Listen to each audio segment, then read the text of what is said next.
Have you ever seen the other side of the moon? Ah, I caught you. Of course not. But maybe you've seen it in photos. In that case, have you ever wondered why the two sides look so different? Well, let me tell you. We can't see the other side of the moon. People believe this is because the moon doesn't rotate around its axis. But this is not true. The moon does rotate. It just does it at the same rate as its orbital motion. This is a particular case of tidal locking called synchronous rotation. The first time we ever saw a far side was only in 1959, all thanks to the Soviet Luna missions and later the U.S. Apollo program. Now, when Luna 3 and other spacecraft transmitted the first far-side images, they revealed a far more cratered hemisphere that looked more like Mercury or Jupiter's moon Callisto. It looked completely different from what we were used to, and that's when we learned how meh the other side is. No, seriously, just look at it. The near side can boast its thinner and smoother crust. These beautiful dark splotches are called lunar mare, the last remnants of ancient lava flows. And when I say ancient, I mean it. They're more than 3 billion years old. Meanwhile, the far side crust is thicker and crater-pocked. The lava flows had almost no effect on these impact craters. It's also devoid of any large-scale mare. Low-key looks like dried white cheese. To be honest, don't you agree that the nearby side is much more beautiful? Write your thoughts in the comments. So, only 50 years ago, we learned something about the apparent differences.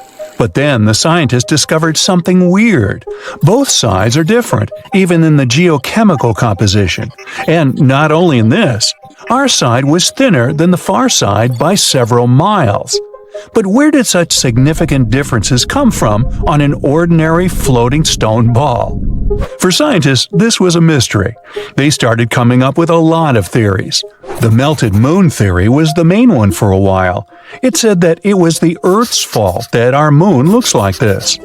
This happened several billion years ago. The moon was born because of a collision. One day, an object about the size of Mars crashed into the Earth. At that moment, a piece broke off from it, which later became the moon. However, this piece was somewhere 15 times closer to Earth than it is now. Some scientists created pictures of the so-called early moon. Unlike our cute little white ball, the early moon was a strange-looking, boiling scarlet ball. That piece didn't leave us after the separation. It became tidally locked very soon after. The Earth after the collision was still an incandescent nightmare, full of fire and lava.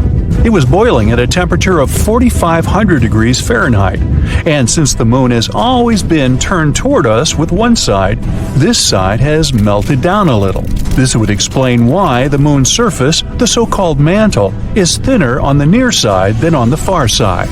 During the boiling of the Earth, certain elements evaporated from it. They then settled on the moon. This would explain the difference in geochemical composition between the two sides. But there was a plot hole in this theory. If that's what happened, then where did rare foreign chemical elements come from, such as unusual isotopes of phosphorus, potassium, or tungsten? The nearby site is full of them, and they couldn't have come from the Earth. There were also other theories. Another one said that initially we had two teeny-tiny moons. Later they merged into a big one, hence the difference in their composition. But this theory sounds a bit crazy, and it has a plot hole too. For example, the transition between the two sides is way too soft. If our moon was actually two tiny moons, this transition would be more abrupt. So scientists were kind of at a loss on this one. But recently, they finally figured out what really happened to the moon, all thanks to NASA's Grail orbiters. They spent over a year whizzing around the moon, mapping it out, and studying its composition. Using this data, scientists have created around 360 computer simulations. They contain different impacting objects of many sizes, traveling at different speeds. Scientists were comparing the results with our current moon. They tried to determine which result was the closest to what we have today. And so, they finally solved this 50-year-old mystery. The answer lies in a collision with a dwarf planet. This collision occurred 4.3 billion years ago. This huge object was slightly larger than Ceres. For those who don't know, Ceres is one of the dwarf planets of our solar system. Its diameter is 580 miles. You could say that one France or one Germany would fit into it. So, this giant object crashed into the moon, somewhere near the South Pole. This collision was so strong that it changed the image of the moon forever. It left a trail of 3,500 miles behind. It would take you 14 hours by plane to fly that distance. This crater covered the entire near side of the moon. It caused damage to the moon's mantle. It also created a so-called South Pole Aitken Base, or SPA basin. This is an impact crater and has a diameter of 1,600 miles, which is like adding one UK plus one Germany. It's important, though. The formation of this basin was a defining event in the history of the moon, and it's the second largest impact crater in the solar system. The collision also caused a powerful hot wave to spread across the moon.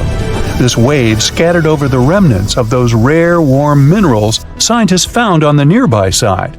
That's how our beautiful side became home to something called Procellarum creep terrain, or PKT for short. This is basically a compositional anomaly, a concentration of potassium, phosphorus, and other rare elements like thorium. You can say that those minerals are a gift to us from deep space. Anyway, there were many, and I mean many, collisions in the moon's history. All of them only deepened this already large crater. That's why the mantle on the near side was getting thinner and thinner with the years. Also, our gifted minerals gave off a lot of heat, so the mantle has melted a little bit more and more. Picture this. You've won a membership to a space gym. You get to travel around the solar system and work out. But gravity changes on different space bodies. So let's find out if you can get stronger elsewhere, or if you should keep practicing on Earth. Your spaceship is approaching dwarf planet Pluto. It's getting chillier by the second. No wonder! The sun is over 3.7 billion miles away. You must be glad you brought your thermal spacesuit along, right?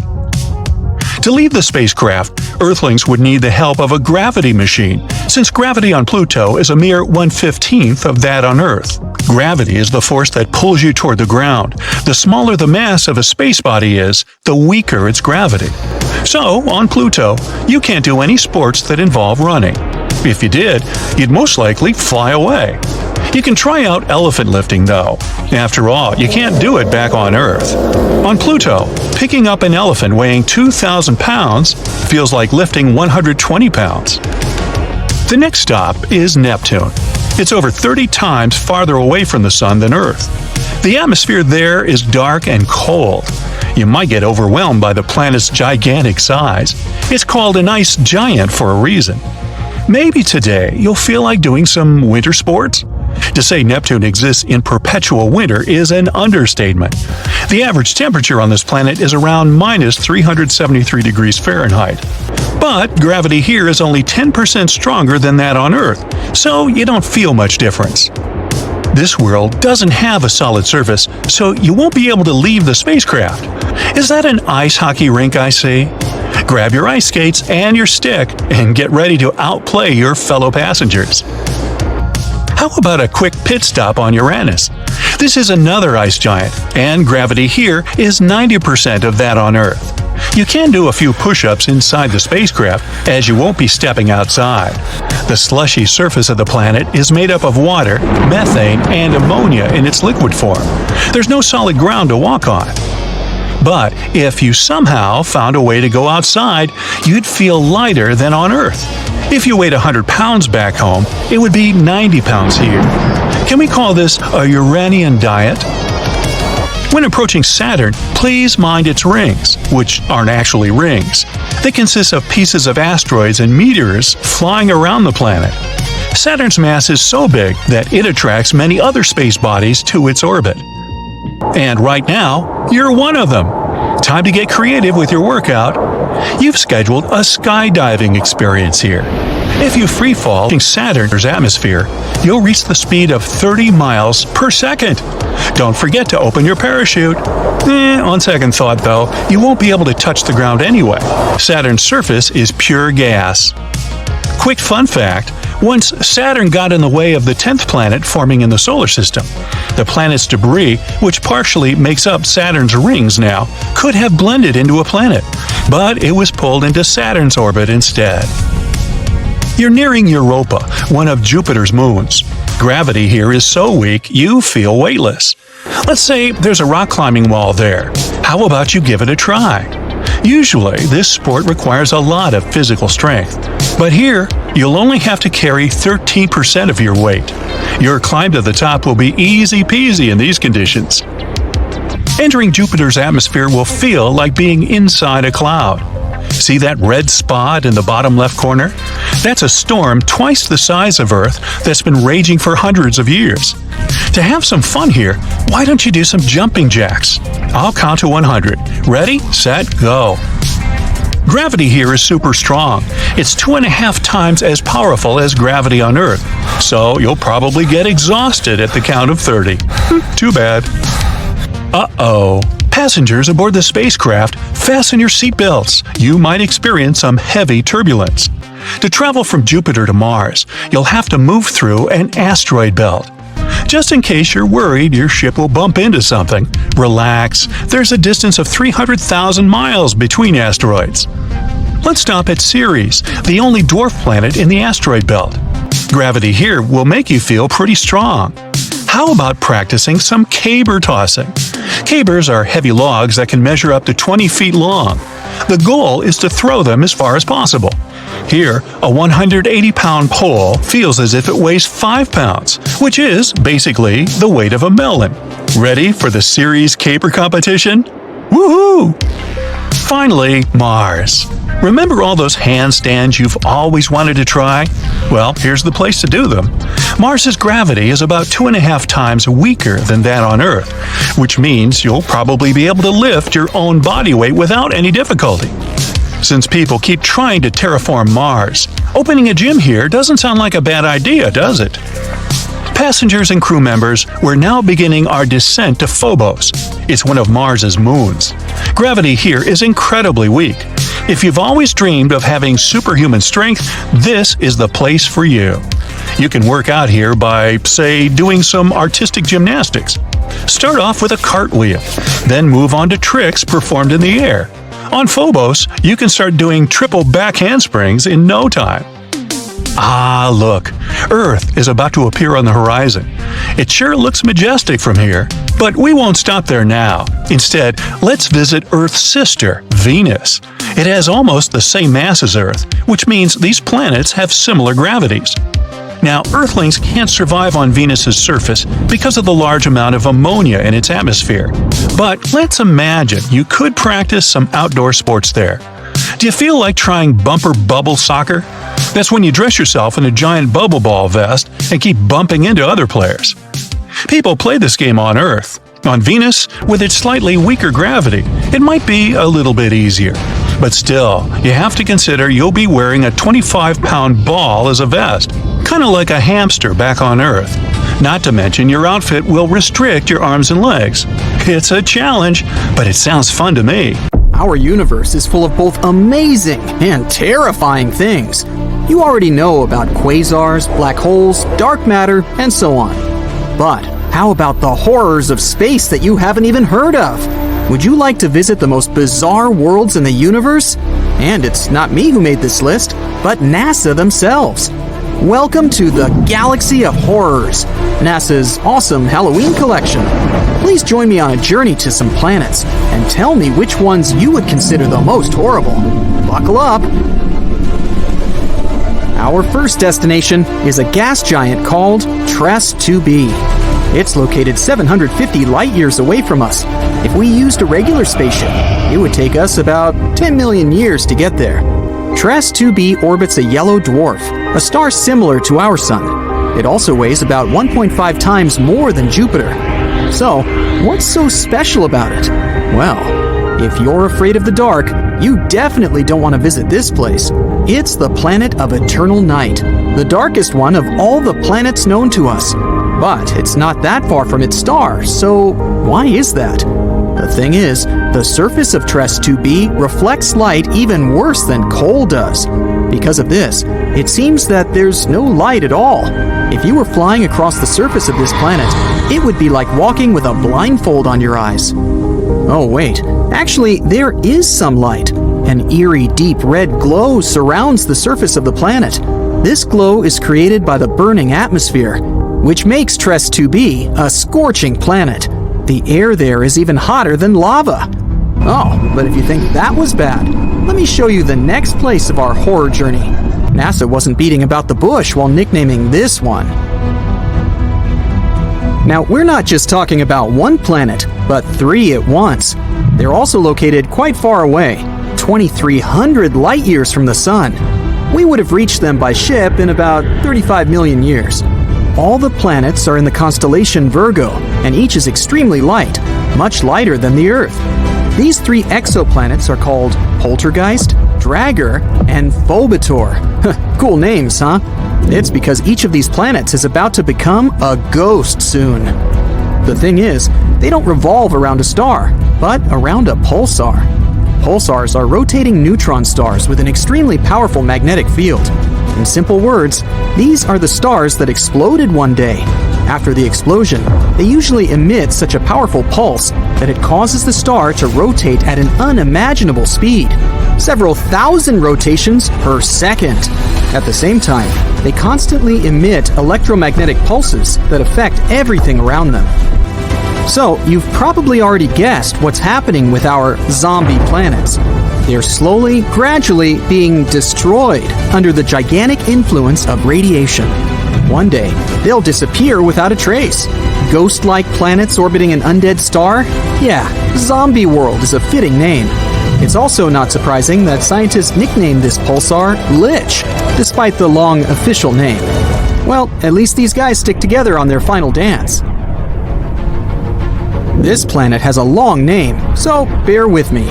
HD 189733b. This gas giant is 65 light years away from us. It would have taken around 1 million years to get there on a spaceship. This planet is slightly more massive than Jupiter and orbits its star, an orange dwarf, all alone. At first glance, it may seem friendly. A pleasant blue color and curls on the surface. Kind of resembles a summer sky or foam on sea waves, right?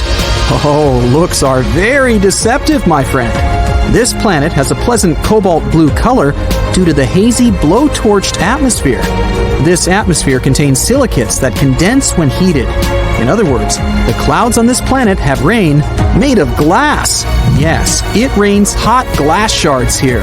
Oh, and if that's not enough, there's a raging wind on the surface, which is moving at a speed of 5,400 miles per hour. Just to compare, the fastest wind on Earth had a speed of 254 miles per hour, about 20 times weaker. And because of this, hundreds of thousands of glass shards rush horizontally across the planet's surface at breakneck speed. I really don't envy anyone who would want to try to land there. By the way, this isn't the only example of strange rains in our universe. For example, it rains molten iron on the planet Dimidium. Or let's take so-called carbon planets. Their existence hasn't yet been proven, but if they do exist, there would be tons of black poisonous clouds, and it would rain pure gasoline and hot liquid asphalt. Oh, and also, raindrops would explode upon touching the surface. Nothing special. The next planet, though, is actually really strange. It didn't just revolve around its star, it lived inside the star. This cosmic miracle is called KOI 55b, or Kepler 70b. This planet is very far away from us, 4,000 light years. It would take about 70 million years on a spaceship. It's twice as light as Earth and fully rotates around its star in just a couple of hours. A long time ago, it was an ordinary Earth-like planet about the size of Jupiter. It was peacefully and calmly orbiting its red dwarf star, KOI 55. But everything changed about 700 million years ago. Perhaps you've heard that in a couple billion years, our sun will begin to expand into a huge star, absorbing everything in its path. Well, this is the fate of red dwarfs. Sooner or later, they increase, turning into incredibly hot blue giants. The same thing happened with KOI 55. This star began to increase in size and heat up in temperature, gradually turning into a blue-white giant. It was ready to devour its nearest planets. But KOI 55b didn't care about it.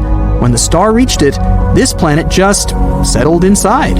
And moreover, after some time, it left its star, simply returning to the new orbit. How was that even possible? Life inside its star turned KOI 55b into a red-hot round stone. It's one of the hottest planets we've discovered so far. The temperature on it reaches 12,000 degrees Fahrenheit. It's hotter than the sun, which is, let me remind you, an actual star. And for some reason, it's still alive and lives as if nothing happened. Unfortunately, sooner or later, the planet will disappear anyway. It's slowly evaporating itself due to the incandescent atmosphere. But still, it somehow managed to survive the journey through the star, which isn't typical for regular planets, to put it mildly. I envy this willpower. When you see it in the sky, it looks round, but the moon is more of an oval shape, similar to a lemon. This shape, flattened with a bulge on each side, came out billions of years ago when extremely hot tidal forces shaped its crust. They heated up some regions more than others. Gravity from our planet has helped to exaggerate this lemon shape over time. When they were getting ready to send missions to the moon, some researchers were worried because there was a thick layer of dust on the lunar surface. They were afraid seas of dust were both soft and thick enough to swallow their lunar lander. But even though the surface there is dusty, this layer is just too thin to cause complications. Our moon certainly isn't the biggest one in the solar system. The champion here is Ganymede, one of the 79 moons circling around Jupiter. But our moon is the largest in relation to its parent planet. It has a diameter of more than 2,000 miles, which is slightly bigger than the quarter of the size of the Earth. Pluto, for instance, has a smaller moon-to-planet ratio. Its biggest moon, Charon, is almost the size of Pluto, which is why it looks like a double dwarf planet system. How long would a walk around the moon take you? When the Apollo astronauts were there, they managed a walking speed of approximately 1.3 miles per hour. On average, you walk twice as fast down on Earth. The low gravitational force on the moon would give you significantly less traction on the ground. But those special spacesuits astronauts were wearing were never actually designed for long-distance hikes. In theory, you could maybe reach the speed of 3 miles per hour before you'd need to break into a run. At this pace, you travel 6,770 miles, which means making a circle around the moon in 91 days if you're walking non-stop. Why does the moon change its shape? It goes through different phases each month, starting from the new moon and gradually going to the full moon, just to do the same thing all over again, but in reverse. The sunlight hits one half of the moon at a time. This gives it a night and a day side, just like we have it here on Earth. The shape we see the moon in depends on where it's located compared to the sun. If it's directly between us and the sunlight only hits the side we don't see. That's a new moon. It appears completely dark in that phase. But when it comes to the far side of our planet from the sun, its day side completely faces the Earth. That's when we see a full moon. After the initial phase, when the moon is new, we'll see more of its surface in the sky as it orbits our planet. It's something we call waxing. The moon in this phase first becomes a crescent. The first quarter moon is when it's half full. After that, it goes into a gibbous moon phase, when it's larger than half full, but not yet full. After it reaches the full moon phase, it slowly shrinks and goes through the same phases but in the opposite direction. While up on the moon, you'd probably see human footprints there. True, no one has stepped there since the last Apollo mission in 1972. And the footsteps may stay there for many years because there's no geological activities on the moon, like earthquakes or volcanoes. There are no winds, rain, or other things that could erase these footprints. How would you get to the moon? Rockets are probably the first thing that comes to your mind, but a lunar elevator could be an even better solution, because traveling in a rocket would be a difficult, expensive, and pretty dangerous way to try to reach the lunar surface. Why would people want to go there? It's not just about craters, an amazing view of our home planet, or other unique things the moon offers. It's also full of resources like a rare form of helium. Humans could use it in fusion power stations on Earth. We could extract some other rare elements too, and use them for smartphones and other gadgets. For a lunar elevator, we need to stretch a cable anchored to the moon's surface for 250,000 miles towards the Earth. We wouldn't be able to attach it directly to our planet because both Earth and the moon are moving. But we could terminate high in our planet's orbit. We'd have solar-powered robotic shuttles that would move up and down the cable. This is like having a conveyor belt to ferry rare and precious resources our way. The cable would be as thick as a pencil and would weigh 40 tons. It sounds expensive, but a lunar elevator would most likely pay for itself within only 53 trips. The moon is in constant motion. It rotates on its axis and circles around the Earth, and it makes the same amount of time for the moon to make a circle around the Earth and rotate once on its axis, compared to our planet, which rotates on its axis every 24 hours, and makes a full circle around the sun in 365 days. So, the moon is tidally locked to our planet, which is why we always see the same side of the moon. One theory says the moon probably formed when a large Mars-sized object from our solar system hit the Earth. They collided 4.5 billion years ago when the solar system was still in its early stage, which was pretty chaotic. If this theory is correct, around 60% of the moon is made of lighter elements that are also present in the outer layer of our planet. A lucky set of circumstances lets us see total solar eclipses from our planet. The moon is the perfect size and distance from the Earth to appear the same size as the sun when we're looking at it in the sky. When the moon passes between the sun and us, it covers the sun perfectly. Plus, you can see an impressive halo that illuminates its edges. If it were any farther from us or smaller, a solar eclipse would only look like there's a blot on the sun. Our moon contains the water that kinda jumps around. There's water there locked up in ice. Some water molecules move around the surface as the moon cools and warms during the day. The water gets stuck on its surface until the lunar midday, when the sun is above the upper branch of any of the moon's meridians. At this point, some of the water melts, heats up, and ends up in the delicate lunar atmosphere. Its atmosphere generally contains some unusual gases, including potassium and sodium. Venus, Mars, and Earth don't have these in their atmospheres, so the water stays and floats there until it gets to a cooler area. Then it settles back to the surface. There's a specific anomaly under the surface of the south pole of the moon, a giant and extremely dense blob of metal lodged in the mantle. And, most likely, it's altering the moon's gravitational field. No one knows how such a huge blob of metal ended up trapped under the lunar surface. It could perhaps be remnants of the iron-nickel asteroid. Heh, there's water on that there moon. No, really? But of course you knew that, right? However, NASA didn't know there was water on the moon when Apollo astronauts went to the moon 50 years ago. The astronauts brought back 842 pounds of rocks from the moon in hermetically sealed bags. When some of the hermetically sealed bags had water in them, NASA thought the bags had gotten contaminated from landing in the ocean. It was moon water, but NASA never made the connection that the water came from the moon rocks because, hey, there's no water on the moon, right? We now know that that's wrong. There definitely is water on the moon. However, who discovered that there is water on the moon is a bit of a tangled question. India claims that their Chandrayaan-1 lunar orbiter discovered water in the moon's soil. Regolith is the geologic term during its 2008-2009 mission. That claim is disputed because the Chandrayaan-1 spacecraft took only infrared spectral readings of the lunar surface at 3 nanometers.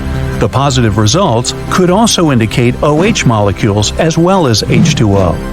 OH is a hydroxyl, meaning it could be either an acid or an alcohol. India sent Chandrayaan-2 to the moon in July 2019 to confirm the earlier findings, and did find H2O by taking infrared spectral readings at 6 nanometers. But NASA's SOFIA laboratory claimed it found water on the Moon in August of 2018. SOFIA, the Stratospheric Observatory for Infrared Astronomy, flying at 45,000 feet aboard a modified Boeing 747 SP, took 6 nanometer spectral readings of the lunar surface and found the clear signature for water in August 2018. However, there is some dispute about that too. SOFIA's readings were not consistent with variations in temperatures on the Moon. So, what's going on here? It's there, and then it isn't. Clearly, a hands-on measurement of the temperature on the lunar regolith is necessary to pin down if and when water is present in the sunlight on the Moon. Therefore, the blue ribbon for the definite discovery of water in the rocks and soil on the Moon must be given to China's Chang'e 5 lunar rover, working on the Moon's near side in 2020. The question becomes, how much water is in the dirt and rocks on the Moon? The answer? Not much. About 1 drop of water could be squeezed out of every cubic meter of regolith, and just slightly more in the rocks. Engineers are currently scratching their heads, trying to figure out what kind of machinery to design and build that will be able to mine this Moon water. It is essential that the water be found locally on the Moon. Water is too heavy to bring in any large quantities up to the Moon to supply human activity such as building a planned moon base. Without a water supply, long-term human presence on the Moon is a definite no-go. Fortunately, water is believed to exist more abundantly on the Moon in another location, at the Moon's south pole. As early as 2010, NASA radar mapped the polar regions of the Moon. Radar mapping depends on the bounce back or reflective signal of the radar waves. Radar bounces back differently when it strikes land or water or ice. Just like with your eyes closed, you can tell if someone is knocking on metal, wood, or plastic. The sound waves have their own distinctive pattern, just like radar does. The amount of time it takes to receive the bounce-back signal creates a map of the surface topography. Mountains, valleys, and ridges can all be mapped accurately, creating a detailed surface map. When passing over the craters of the lunar south pole, the radar ranging reflection bounced back with a signal that indicated ice within the craters. This was big news and a thrilling finding. It is a peculiar quality of craters at the Moon's south pole that the sun never shines down into the craters. The angle of sunlight merely skips horizontally across the tops of the craters, never going down into the craters. The unique polar location creates a situation where the upper rims of polar craters are always in the sunlight, but the bottoms of the craters never receive sunlight. Ice at the bottom of the craters will never melt. Over 40 permanently dark craters lie in the vicinity of the lunar South Pole, and they all appear to have ice in them. Space agencies from all around the world quickly made announcements that they were planning moon bases at the lunar South Pole. China, Russia, Europe, and Japan are planning to place solar panels around the rims of the craters, since they have sunlight 24/7, and mine the ice at the bottom of the craters. NASA was not so quick to do that. Wisely, NASA chose not to make extravagant plans based on a single observation. It's just not good science. Multiple observations are necessary. If your cousin Billy at dinner sees the salt shaker levitate and float in the air, but no one else notices it, it might not have happened, no matter how much Billy insists it did happen. Multiple observations are necessary for something to be considered real, and at least one of those observations must involve direct contact. NASA launched the Lunar Reconnaissance Orbiter to orbit closely over these craters at the Moon's South Pole. Of the 7 LRO instruments taking detailed readings is the LAMP instrument, which can take ultraviolet images of the dark craters as they are illuminated by sunlight. Pretty clever. Current thinking estimates that there is 1 trillion pounds of water ice in the permanently dark craters at the lunar South Pole, or about 500 billion liters of water. This is close to about what the whole United States uses in just 2 days. But for a moon base, 5 billion liters of water could last 1,000 years. Now, how did this ice get there? Comets are the best explanation. Comets can be composed of many different kinds of ice, water ice being the most common, since oxygen and hydrogen are so prevalent in space. Earth is the only place in our solar system, however, with Italian ices. When a comet crashes into the lunar South Pole and makes a crater, the ice is trapped there, never to melt or evaporate since it is compacted into the moon's surface. Radar readings have indicated ice as deep as 60 feet below the surface at the bottom of these dark craters.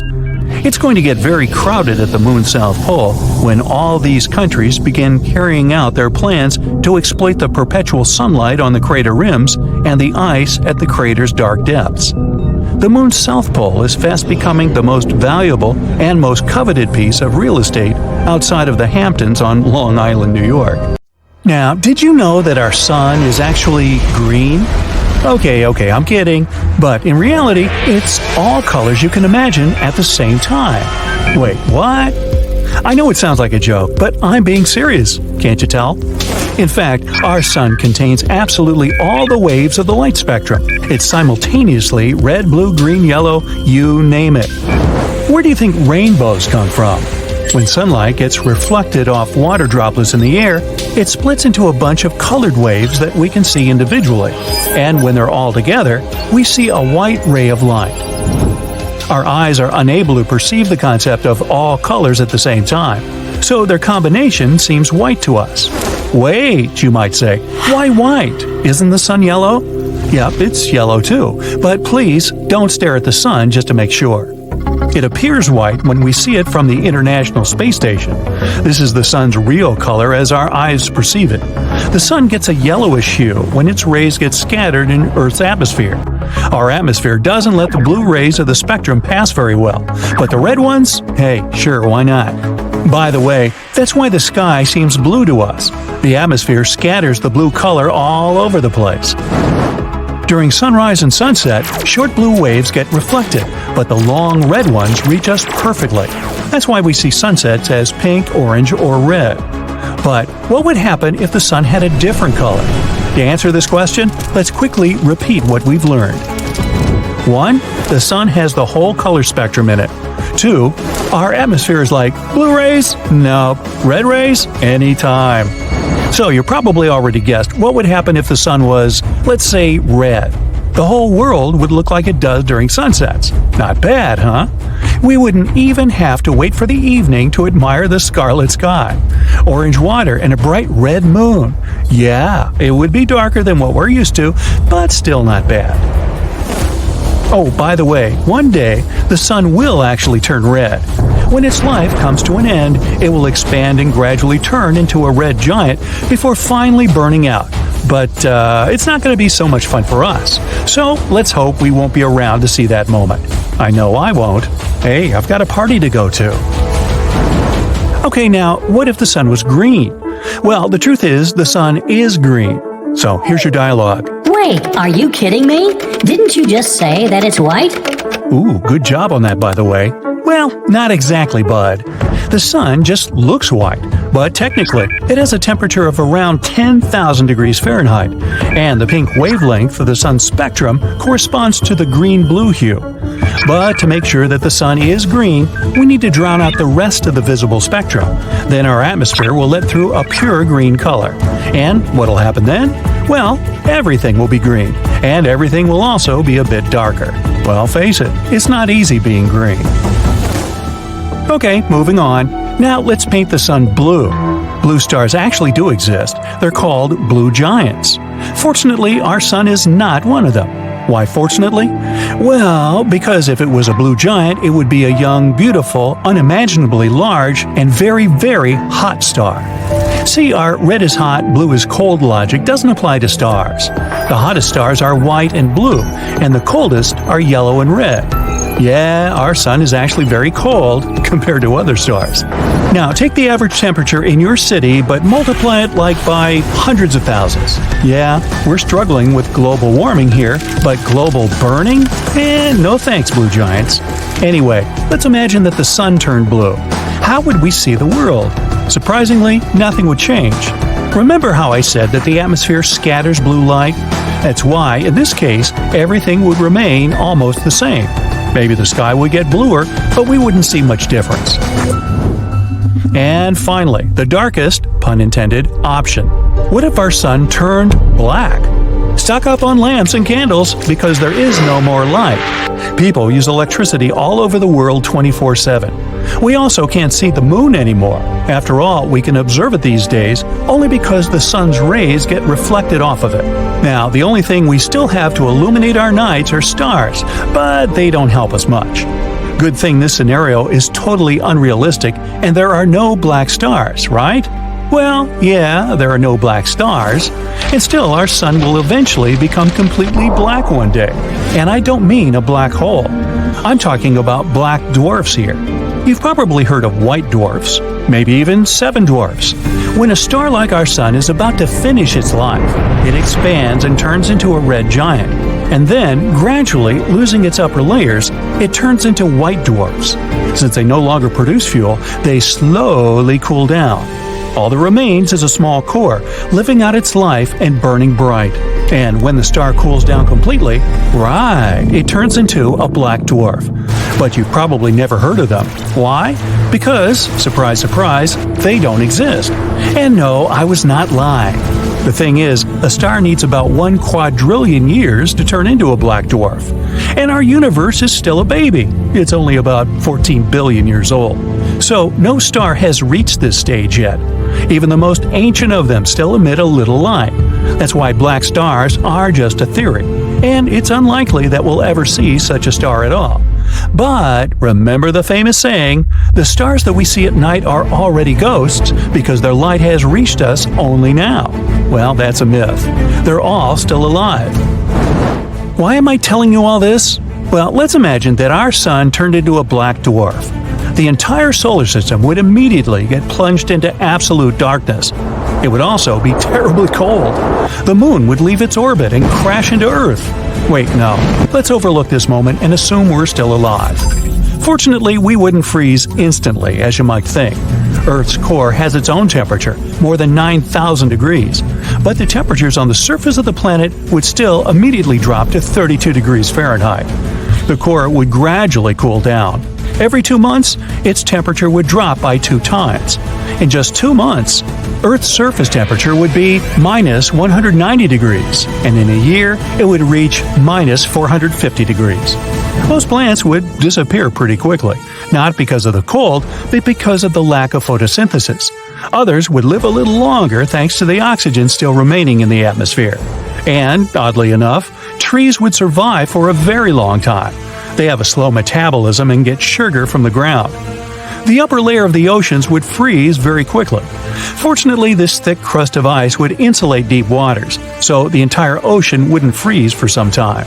Marine creatures would be doing pretty well.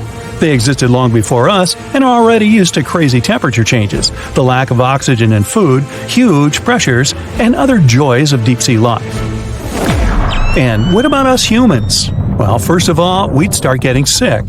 Without vitamin D, people would face a huge number of different health problems. Also, our bodies need sunlight to produce melatonin. This melatonin helps us understand when we should go to bed and wake up. If people didn't have this hormone, their bodies would get very confused and wouldn't understand whether they needed to sleep or not. That would mean insomnia for many people. That's it for today. So hey, if you pacified your curiosity, then give the video a like and share it with your friends. Or if you want more, just click on these videos and stay on the bright side.